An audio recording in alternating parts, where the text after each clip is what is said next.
ಮಾಡ್ತಾ ಇರೋದು ಸೆಕೆಂಡ್ ಒಂದು ಪಾರ್ಸಲ್ ಆಲ್ರೆಡಿ ಒಂದು ಪಾರ್ಸಲ್ ಆಗಿದೆ ಸಕ್ಕದಾಗಿದೆ ಟೋಟಲ್ 600 ಸಾರೀಸ್ ಅವೈಲೇಬಲ್ ಆಗಿದೆ ಸೊ ನಿಮಗೆ ಕ್ವಾಂಟಿಟಿ ಆಫ್ ಪೀಸಸ್ನ ಶೋ ಮಾಡ್ತೀನಿ ಸೊ ಈಗ ಬಂದು ಎರಡನೇ ಪಾರ್ಸಲ್ ಅಷ್ಟೇ ಇದೇ ರೀತಿ ಪಾರ್ಸಲ್ 5 ಪಾರ್ಸಲ್ ಇದೆ ಸೊ ಇದೆ ಸೆಕೆಂಡ್ ಒನ್ ಡಿಸೈನ್ ಸೊ ನೀವು ಆಲ್ರೆಡಿ ನೀವು ನೋಡಿರೋ ಡಿಸೈನ್ಸ್ ಏನೇ ಸೊ ಹಾಗೆ ಟೋಟಲ್ 8 ಕಲರ್ಸ್ ಇದೆ 8 ಕಲರ್ಸ್ ಕೂಡ ಸೂಪರ್ ಆಗಿದೆ ಸೊ ಓನ್ಲಿ 530 ಸೊ ತುಂಬಾನೇ ಡಿಮ್ಯಾಂಡ್ ಈ ಸ್ಯಾರಿಗೆ ಕಾಂಟ್ರಾಸ್ಟ್ ಪಲ್ಲು ಕಾಂಟ್ರಾಸ್ಟ್ ಬ್ಲೌಸ್ ಬರುತ್ತೆ ಸೊ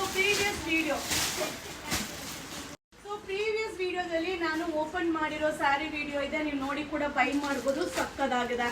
ಓನ್ಲಿ 530 530 ರೂಪಾಯಿ ಆಗುತ್ತೆ ಈ ಸ್ಯಾರೀಸ್ ಅಲ್ಲ ಈ ಪ್ರೈಸ್ ಐಟಮ್ ಅಲ್ಲದೆ ಅಲ್ಲ ಸೊ ನಮ್ಮ ಕಸ್ಟಮರಿಗೋಸ್ಕರ ನಮ್ಮ ಫ್ಯಾನ್ ಫಾಲೋವರಿಗೋಸ್ಕರ ಸ್ಪೆಷಲ್ ಆಫರ್ ಇದು ದೀಪಾವಳಿ ಆಫರ್ ಆಗಿರುತ್ತೆ ಓನ್ಲಿ 530 530 ರೂಪಾಯಿ ಟೋಟಲ್ 8 ಕಲರ್ಸ್ ಬರುತ್ತೆ 8 ಕಲರ್ ಕೂಡ ತುಂಬಾನೇ ಚೆನ್ನಾಗಿದೆ ಇದು ಸೆಕೆಂಡ್ ಒನ್ ಡಿಸೈನ್ ಆಗಿರುತ್ತೆ ಸೊ ಬೇಗ ಬೈ ಮಾಡಿ ವಿಡಿಯೋನ ಶೇರ್ ಮಾಡಿ ದೀಪಾವಳಿ ಆಫರ್ನ ಎಂಜಾಯ್ ಮಾಡಿ ಥ್ಯಾಂಕ್ ಯು